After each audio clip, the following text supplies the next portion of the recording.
നമ്മുടെ ശരീരത്തിൽ ഓരോ 10 ദിവസമാകുമ്പോഴും വെള്ളിയാഴ്ചയോ വ്യാഴാഴ്ചയോ തിങ്കളാഴ്ചയോ നഖം മുറിക്കുക. നഖം മുറിക്കുമ്പോഴുള്ള സുന്നത്തുകളൊക്കെ പാലിച്ച് മുറിക്കുക. ആദ്യം 2 കൈയും കഴുകണം. കൈയിന്റെ നഖമാണ് ആദ്യം മുറിക്കേണ്ടത്.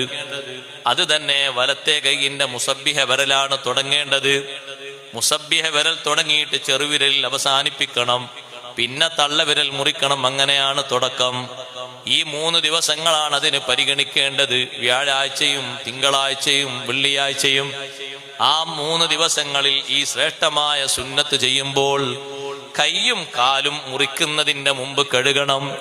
നഖങ്ങളെല്ലാം ഒരുമിച്ച് കൂട്ടിയിട്ട് അതൊരു ചെറിയ കുഴി കുഴിച്ചതിൽ കുഴിച്ചു മൂടണം. അത് സുന്നത്താണ്.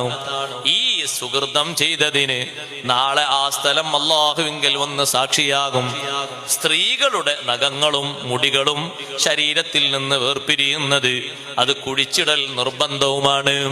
സഹോദരങ്ങളെ, സ്വകാര്യ ഭാഗങ്ങളിലെ സ്വകാര്യ ഭാഗങ്ങളിലെ മുടികൾ അതും ശരീരത്തിൽ നിന്ന് നീക്കേണ്ടതാണ്. അതിന് വെച്ചിരിക്കുന്ന അവധി 40 ദിവസമാണ്. ഓരോ 40 ദിവസമാകുമ്പോ ആ ശുചീകരണ പ്രക്രിയകളും നടത്തണം. അതും സുന്നത്താണ്. 10 ദിവസമാകുമ്പോ കക്ഷഭാഗത്തുള്ള രോമങ്ങൾ നീക്കണം. അത് സുന്നത്താണ്.